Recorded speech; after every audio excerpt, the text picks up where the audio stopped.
Filamu inaanza na maelezo binti mmoja anaitwa Sandra. Sandra kuna rafiki yake wa kiume anaitwa Chaz anampenda sana, lakini changamoto hawezi kumwambia ukweli na Chaz amemfanya kama rafiki yake tu. Kwa hiyo ili Sandra zielezee hisia zake, akaamua kuziweka kwenye karatasi, akiamini siku moja Chaz atazisoma barua zake na mwisho wa siku pengine waishie penzini. Sandra hataki kabisa Chaz azione hizo barua mapema, anasubiri wakati ufike, ndio maana mchizi akifika tu anazificha na hataki Chaz asogelee kabisa alipoziweka. Mara nyingi Chaz amekuwa akimletea malalamiko kuhusu mahusiano yake, akiachwa au akipenda lazima mwambie BFF wake Sandra. Hiki kitu kinamuumiza sana Sandra, lakini hana cha kufanya zaidi ya kuwa mshauri tu. Filamu hii inaitwa Found in Letters. Hii ni Zura TV. Mimi ni Rio. Usiache kusubscribe, kucomment, kushare na kubonyeza alama kengele ili uwe sehemu ya familia hii kubwa.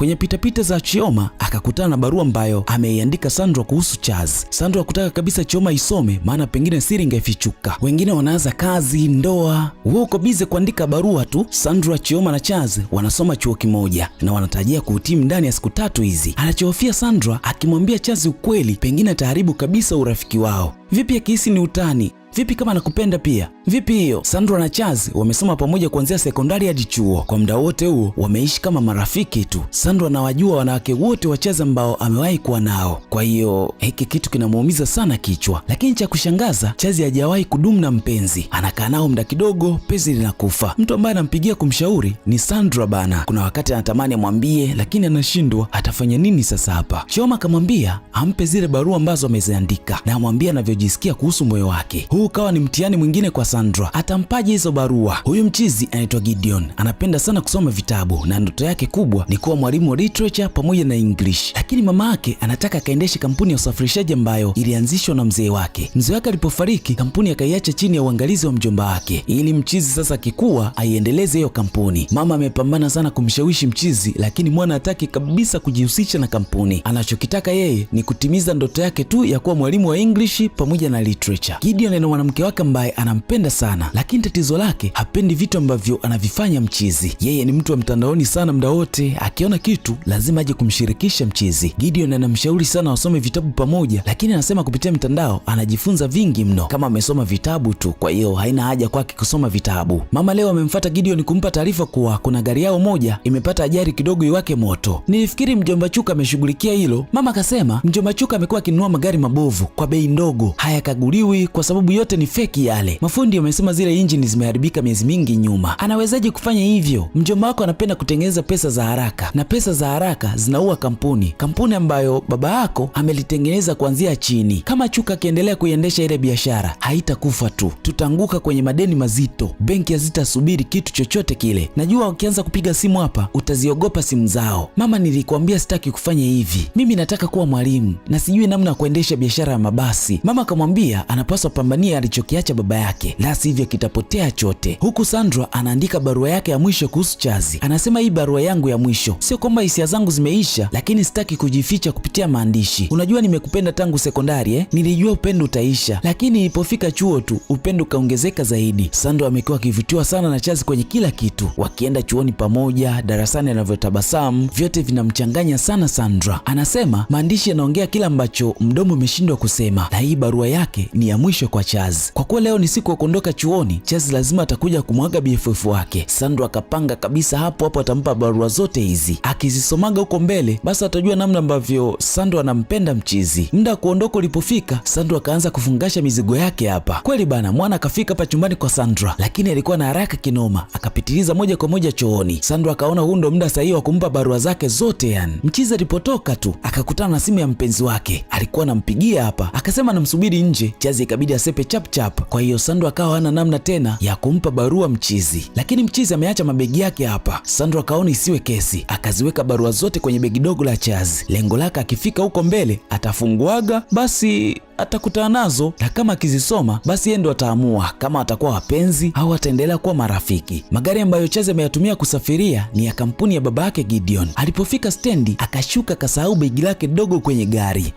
akaondoka na begi kubwa tu.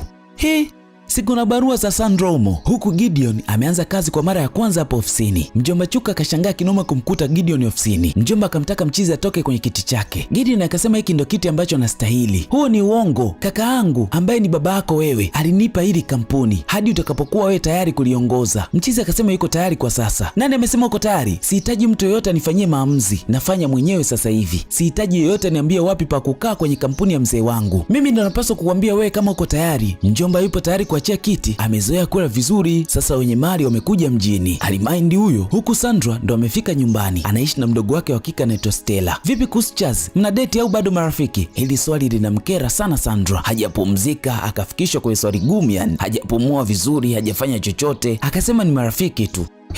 Mdogo wake hakuamini kabisa muda wote huo, lakini akasema amempa barua zake zote. Hili kidogo likamfurahisha Stella. Umempa barua zote ulizoandika? Akasema akikuona tena lazima atataka kukuoa. Mida fulani hivi ya usiku Chaz akampigia simu Sandra. Sandra akahisi mchizi amesoma zile barua, lakini mchizi alikuwa anamsalimia tu. Alitaka jue kama amefika salama na nini, vitu kama hizo. Mtu wangu, ulisoma meseji zangu? Sijaziona kwenye simu yangu, niliweka kwenye begi. Nimelisahau kwenye gari. Hata hivyo sio muhimu sana, lina viatu vyangu vya zamani. Hili mkata shenzi Sandra. Huku mpenzi wake Gideon anamwomba watoke leo. Mchizi akasema tumetoka wiki iliyopita tu, kwa nini tusikae ndani tusome vitabu? Rita mambo ya kusoma vitabu hapendi kabisa, analazimishwa tu. Baby, upo kama mzee wa miaka 60 wakati una miaka 30. Kwani kuna shida kwa mwanaume kujua anachokitaka? Unakera bana. Labda kinachonifurahisha mimi wewe ukipendi. Rita akawa amesepa kabisa. Mjomba Chuka hakuacha kuja ofisini, ndiye mwenye mamlaka ya kuisimamia hiyo ofisi. Anahisi amedhulumiwa ise. Akasema atapambana, haijaisha hadi ishe. Stella akawa anamtaka dada yake aachane kabisa na Chaz, atafute mwanaume mwingine, ikiwezekana ahudhurie sana makongamano ili ampate mwenza wake. Lengo aishi kwa uhuru, amani pamoja na furaha. Sitaki unisaidie kupata mpenzi wa maisha yangu, ukifika muda na kuahidi nitamtafuta mwenyewe. Mara Chaz akapiga bana. Mchizi amekuja kumtembelea hapa nyumbani, akasema anahitaji kupata mwanamke mwingine. Fursa si hii sasa. Kwa hiyo unajua nini? Unamkumbuka Titi? Sandra akamkumbuka. Mchizi akasema nampenda sana. Hili mchoma moyoni Sandra. Alijua kabisa ataambiwa yeye, lakini akakaushwa ise. Noma sana hii mtu wangu. Sisi ni marafiki. Haiwezekani hiyo. Kweli kabisa, haiwezekani. Mchizi akaomba msosi yale hapa na nini, vitu ka hizo. Mtu wangu, unamwonaje Titi? Ananifaa?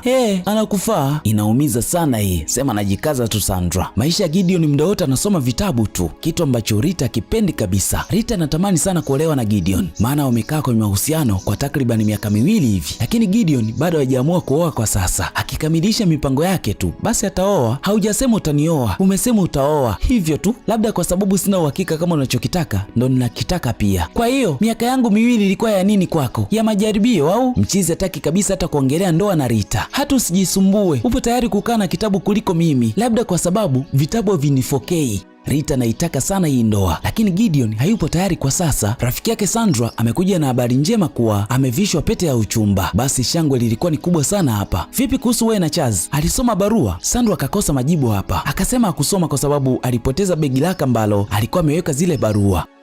Chioma kamshangaa sana rafiki yake. Katumia muda mwingi sana kuandika barua ambazo zimepotea kwa sasa. Hata kama angesoma hakuna kitu kingebadilika. Chaz hawezi kuniona mimi. Sandra akimwona Chaz tu mapigo ya moyo yanabadilika. Tumboni anahisi kama vipepeo vinarukaruka hivi. Chioma kamshauri kuwa aache kabisa kumfikiria Chaz, aendelee na maisha yake tu. Chioma akasema ni wakati wa kuziandikia kitabu zile barua. Kama hajasoma yeye basi acha dunia isome. Hili wazo akalipenda sana Sandra. Sandra akaanza rasmi kuandika mdogo mdogo. Mdogo wake Stella akamletea taarifa kuwa Chaz amemposti mwanamke mwingine Instagram. Akamtaka na yeye kama vipi atafute mwanaume wa kumposti ili ngoma iwe draw. Mara Stella akapigiwa simu na mpenzi wake, huku mama amemletea taarifa Gideon kuwa mjomba wake Chuka anawatangazia ndugu wote kuwa wanamkanyagia sana. Yule mtu ana hasira, yote kwa sababu nimechukua ofisi ya mzee wangu. Gideon akasema hawezi kuiachia ile nafasi hata aseme nini mjomba. Hicho ndo nilikuwa nataka kusikia. Vipi kuhusu Rita? Mnaoana lini? Nataka niwe na wajukuu. Mchizi suala la ndoa na Rita halipo kabisa kwake, licha kwa wamekaa miaka 2 sasa kwenye mahusiano. Mama akasema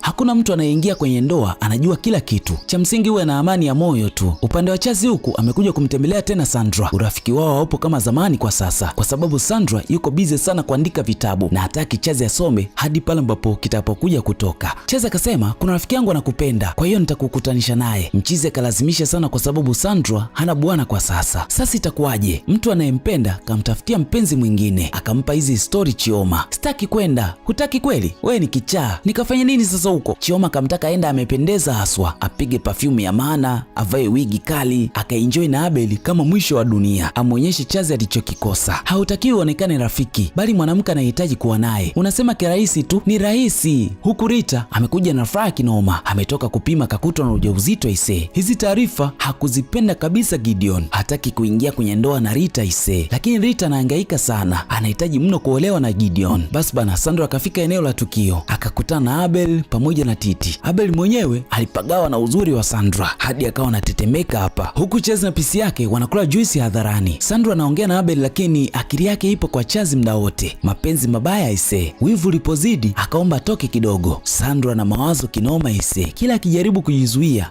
lakini bado anaendelea kuona wivu, anashindwa kabisa kujizuia. Lakini yeye ni mzuri kuliko Titi akasema akirudi safari hii lazima atikise. Lakini ndo kwanza watu wanapigana mibusu tu. Wivu ulipomzidi ikabidi aondoke eneo la tukio, huku mama kapata taarifa kuwa Rita ni mjamzito. Alifurahi kinoma ise, lakini mchizi hana hata muda na ndoa kabisa. Hivi nahisi watu wanatuonaje sisi? Gideon anachojali ni hisia zake, anataka mtu atakayemuoa basi aendane naye, maana wataanzisha familia pamoja na wataishi kwa muda mrefu. Mama anachojali ni kuondoka kwenye skendo tu, akamtaka muoe Rita kabla mimba haijawa kubwa. Sasa Gideon hakuwa tayari Rita apate ujauzito, ndio maana akawa anatumia vidonge, lakini kwa sababu Rita anahitaji ndoa hakutumia vidonge ili apate ujauzito kwa lazima, lengo amshinikize mchizi amuoe. Chazi akamletea taarifa Sandra kuwa ana mpango wa kumvisha pete Titi, akamwomba sana Sandra aende akamsaidia kuchagua hiyo pete. Rafiki yangu ameniambia upokee simu zake. Sandra akasema yuko bize. Kifupi bibie hakumpenda kabisa Abel siku ile, ndio maana aliondoka mapema eneo la tukio. Uko bize na nini? Na una mpenzi? Mpenzi ni naye nani huyo? Ndugu wake kadakia huko. Sandra akaomba wakatafute pete ya uchumba tu hapa. Huku Gideon kinachomuumiza kichwa ni kuwa kila kitu anachaguliwa, kazi anayofanya haipendi, lakini ndo vile tu amelazimishwa ifanye. Kwa sasa tena limekuja swala la mtoto, hayupo tayari kuitwa baba, lakini kama analazimishwa hivi Gideon akaona isiwe kesi, akapiga goti kuomba ridhaa amvishe pete Rita. Rita hakuamini kabisa ise, kama ndoto vile Gideon amekubali amuoe. Alishangilia kinoma hapa. Leo Gideon yuko ofisini akaletewa taarifa kuwa anapaswa saini karatasi ya kuidhinisha vitu vya abiria vilivyosahaulika vichomwe moto, na hii ni sheria ya kampuni. Gideon hakutaka vichomwe moto zaidi, akaomba aletewe hapa. Miongoni mwa hizo mali lilikuwepo begi la Chazi alilolisahau aisee. Mchizi wakati anakagua alikutana na vitu vingi sana ndani. Alipofungua begi akakuta barua kibao zimeandikwa. Kwa sababu anapenda kusoma ikabidi aanze kuzisoma sasa. Maandishi yale yalimvutia sana Gideon. Huku Sandra anaendelea kuandika kitabu chake hapa. Kuna wakati Mungu anakupa mtu wako bila kutarajia. Gideon akabiza anazisoma zile barua hadi nyumbani. Kila akipitia zile jumbe tabasamu linajaa usoni mwake. Inawezekana vipi mtu akapenda kama hivi? Mwanamke gani anaandika hivi? Ni mkweli au mtu wa ndoto tu? Au ni sanaa ya uandishi? Au anamaanisha kila neno aliloliandika hapa? Upande wa Chioma huku amekuja kumtembelea rafiki yake Sandra. Kumbuka Chioma anaolewa sio muda sana. Mara simu ya Sandra ikaingiza email. Ikabidi awahi kwenye kompyuta aende akaisome vizuri. Aliposoma akakuta kampuni ya kuchapisha vitabu imekubali ombi lake ise. Basi shangwe lilikuwa ni kubwa sana hapa ndani. Hatimaye vitabu vyake vitatoka na watu watasoma. Kumbuka amemwandikia Chazi lakini hajamtaja jina humo ndani. Kila muda Gideon akawa anapitia jumbe nzuri ambazo zimeandikwa kwenye zile barua. Mchizi anatamani angeandikiwa yeye yale maneno na nini vitu kaizo mtu wangu. Upande wa Chazi huku leo ndio siku ya kumvisha pete Titi. Sandra kama rafiki wa karibu alikuwepo pia. Abel pia na watu wengine kibao walikuwa wamehudhuria hapa. Basi bana, Mchizi akaomba ridhaa ya kuwa mume wa Titi na nini mbele ya watu wanaowapenda. Titi akawa amekubali aise.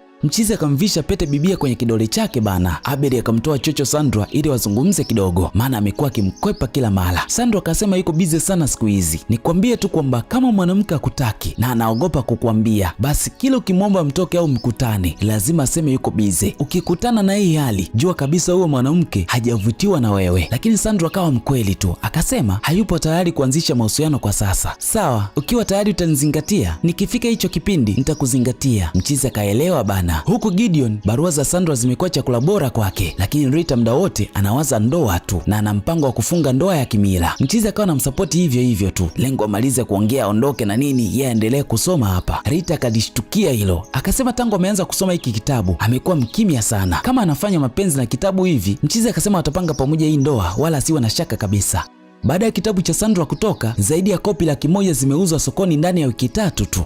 ni mafanikio makubwa sana kwake. Hiki kitabu kinaitwa Letters I Never Sent, kinatajwa kuwa ndio kitabu bora kabisa cha mahusiano cha mwaka. Basi shangwe ni kubwa sana hapa ndani. Sandra kwa sasa anazungumziwa yeye tu kila kona, mitandaoni na hata media zinahitaji sana kufanya interview naye. Kwa mara ya kwanza Sandra ameitwa kufanyiwa interview kwenye kipindi cha TV. Asilimia kubwa ya watu wanamtazama yeye kwa sasa. Alipoulizwa kuhusu alichokiandika akasema asilimia kubwa ni uhalisia. Wakati anaandika hicho kitabu alikuwa akijaribu kuelezea hisia zake na namna ambavyo moyo wake umevunjika. Huyu mtu uliyemwandikia uliwahi kumwelezea? Hapana. Una mpango? Sandra akasema hana huo mpango.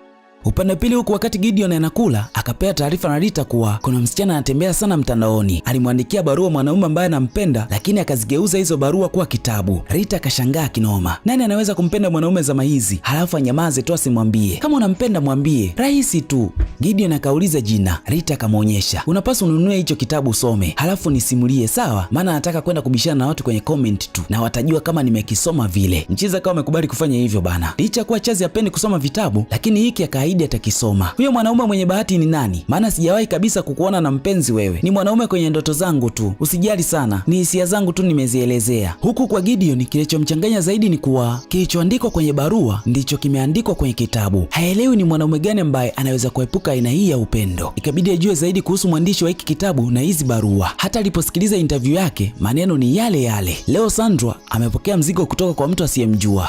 Alipoufungua ule mzigo akakutana na barua mbili. Moja ameiandika mwenyewe na nyingine ni majibu ya barua ambayo ameiandika. Barua ilikuwa inasema hivi: sijui kama haya maneno yalikuwa ni kwa ajili yangu, lakini yamenifikia. Kila mstari ambao umeuandika ulikuwa na mapinduzi kwangu. Barua inasema kama ningekuwa mwanaume aliyeniandikia, basi ningetambua upendo wako. Ningeshukuru kwa kuniona kabla sijajiona mimi mwenyewe. Ningekupenda pia kama ambavyo wewe unanipenda. Lakini maisha yapo sawa na muda. Sikuwepo eneo la tukio. Nachoweza kukwambia ni kwamba maneno yako ni ya thamani sana. Yamenifikia, yameniponya na yamenifundisha pia nini maana ya upendo bila kujipendelea. Ukiniruhusu naweza kukuandikia barua moja kila baada ya muda. Hii ni kuenzi upendo ambao umeutoa bure. Muda wote huo Sandra anahisi hii barua imetumwa na Chazi. Huwezi kuamini bana, machozi ya furaha yakamtoka bibie. Ikabidi ampigie simu Chazi. Hey Sandy, hey Chazi, unanichezea eh? Uliniambia umepoteza zile barua. Inawezekana vipi umenitumia tena? Chazi akasema alizisahau kweli zile barua. Chazi ndo akajua sasa ina maana kile kitabu kimenizungumzia mimi eh?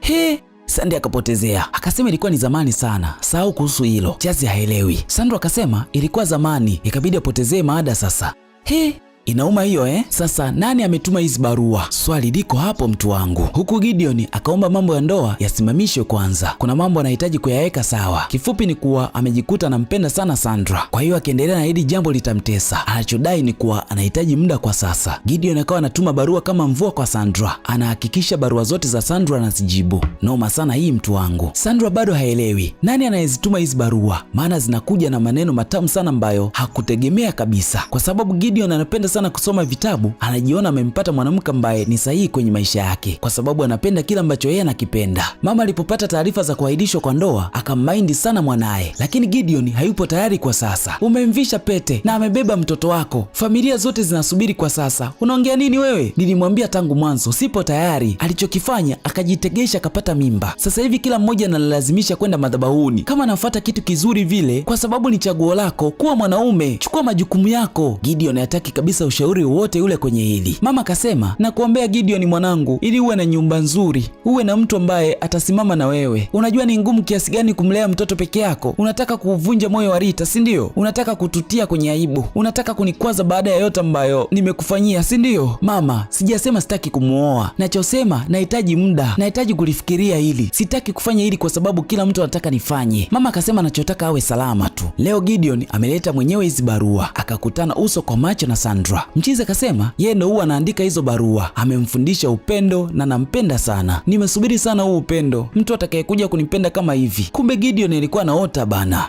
Aliposhtuka akakutana na uso mkavu wa Rita. Anamwangalia hivi. Sandra ni nani?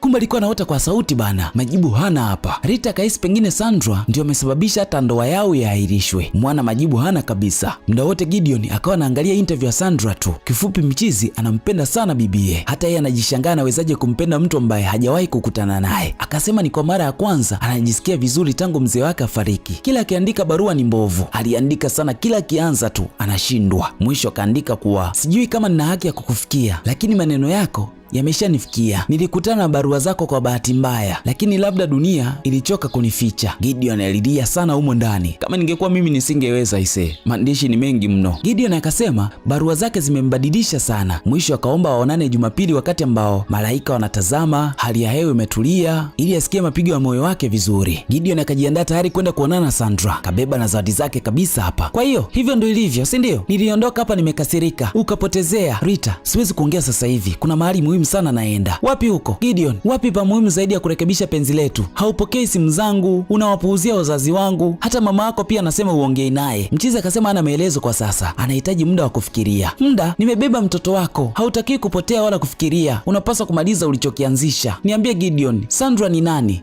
Hili swali likamchanganya sana mwana. Ndiyo, nilikusikia unalitaja jina lako ukiwa usingizini. Nimeangalia simu yako, hujampigia simu, hujamtumia meseji na hakuna chochote baina yako na yeye. Popote huyu mwanamke alipo, anakuondoa kwangu wewe. Ni nani huyo Gideon? Sandra. Rita, nahitaji kuondoka sasa. Mwana akachukua kilicho chake hapa na nini, akawa amesepa kwenda kuonana na Sandra. Kachapia dijina ise. Baada ya kumuita Rita akamuita Sandra. Huku Sandra anashauku sana ya kukutana mtu ambaye anamjibu barua zake kila mara. Mara mlango wake ukagongwa, akajua amefika hapa. Alipofungua alikuwa ni Chazi bana. Unafanya nini hapa? Nahitaji tuongee. Kuhusu nini? Sandra akahisi ni Chazi ndo alikuwa anatuma zile barua. Mchizi akasema amesoma kitabu chote, amejua zile barua ziliandikwa kwa ajili yake. Usijizuie, niambie uliniandikia mimi, si ndio? Sandra, ulikuwa unanipenda? Sandra akakoza majibu. Niambie. Akasema ndiyo. Vipi kwani? Lakini sio kwa sasa, umemchumbia Titi. Chazi akasema wameshaachana na Titi. Kwa nini? Kwa sababu amejua ulikuwa unaniandikia mimi. Sandra amebadilika sana kwa sasa. Hataki tena mahusiano na mwana na nini, ameshachelewa ise. Samahani kwa kuwa kipofu kwa muda wote huo. Nadhani niko tayari sasa kwa kuwa mwanaume ambaye nitakupenda wewe. Ulikuwa mwanaume wa ndoto, lakini sio mwanaume ambaye niliyepangwa kuishi naye. Mara mlango ukagongwa. Alikuwa ni Gideon ndo anaingia bana. Ten ten ten ten ten ten. Tiru tiru tiru. Chazi hakutaka kabisa hata salamu ya Mchizi. Sandra akamtaka Chazi asepe. Mambo yamekuwa si mambo hapa. Shida ni kwamba unaweza kumtongoza rafiki yako akahisi unamtania au mkavunja kabisa urafiki. Hii ya UBFF ni ngumu sana mazee, na hapa ndipo mtego ulipo. Asilimia kubwa ya watu wanaogopa kuwatongoza marafiki zao licha ya kuwa wanawapenda, kwa sababu wanahisi wanaweza kuvunja kabisa urafiki wao. Lakini kama ningekuwa mimi, ningemtamkia ise au basi bana, maana na mimi kuna sehemu nishashindwa. Gideon nikamletea barua alizozipoteza zote na zingine kaziandika kama sehemu ya kujibu. Gideon akasema anajihisi kama amemjua Sandra kabla hawajaonana. Sandra akasema leo amecheza mchezo wa hatari sana na moyo wake. Mwanaume ambaye amemwandikia na aliyesoma wote wanamtaka ise. Sandra anasema kwa sasa yuko njia panda. Unajua kuna muda mapenzi yalikuwa ni rahisi, lakini kwa sasa yanachanganya sana na yanaumiza. Sandra, sikiliza, sipo hapa kuchukua nafasi ya mtu. Nataka ujue ulivyo. Nashukuru sana Gideon kwa moyo wako na kwa ukarimu wa maneno yako, lakini sijui tena nini nataka. Mimi siyo yule niliandika hizi barua, msichana aliyeota kuhusu mapenzi. Nimeyaishi, nimepoteza na sasa nimejifunza yanaumiza. Kwa hiyo unamaanisha nini? Nasema kwamba unatakiwa kuondoka tu. Gideon akashukuru tu kwa maandishi ambayo ameandika na nini, kisha akawa amesepa. Roho ya upendo ipo tena kwa Sandra. Nauma sana hii mtu wangu. Gideon alipofika nyumbani, kichwa kilikuwa kinamuuma kishenzi. Inaumiza sana kukataliwa sehemu ambayo we moyo wako umependa. Akamkuta Rita ameshikilia kitabu analalamika kishenzi. Akasema hiki kitabu nilikwambia usome, ndio kimekufanya unisahau. Rita hataki hizi drama tena. Akasema huu uhusiano ulikuwa ni wa upande mmoja. Alilijua hilo mapema tu, lakini akachagua kubaki ili amshawishi pengine Mchizi atampenda japo kidogo. Rita akasema hata mimba ilikuwa ni ya uongo bana. Kumbe hana mimba. Mchizi akashtuka. Akasema alifanya hivyo ili aamue, maana ni mdhaifu sana kwenye maamuzi. Akahisi pengine akijua atakuwa baba atamtazama kwa jicho la pili. Mwisho Rita akatema nyoya, hataki tena kuendelea sehemu ambayo hatakiwi aisee. Akavua pete ya uchumba na nini, akaondoka rasmi kwenye maisha ya Gideon. Noma sana mtu wangu. Mchizi kapoteza sehemu zote mbili. Baada ya mwaka mmoja kupita, kila mtu akawa anasifia kitabu ambacho amekiandika Sandra. Kilikuwa kinaeleza namna ya kuuponya moyo baada ya kuumizwa na mapenzi. Akahisi anataka watu wajue namna ambavyo wanatakiwa kuishi bila mapenzi. Leo Sandra kuna semina alikuwa anaiendesha kuhusu mapenzi na nini, watu wengi sana walijitokeza. Watu walifurahishwa sana na kila ambacho alikuwa anafundisha. Mara akamwona Gideon ese. Mchizi kaja kumpa hongera kwa kila alichokifanya. Sandra naye akamshukuru na kusema kuwa yupo tayari kuanzisha historia mpya ya mapenzi. Na huo ndio kama mwisho wa tambala hili mtu wangu, linaitwa Found in Letters. Mimi ni Torio na hii ndio Zuro TV. Usiache kusubscribe, comment, kushare na kubonyeza alama kengele. Hebu tuandikie hapo chini, umeionaje hii kazi?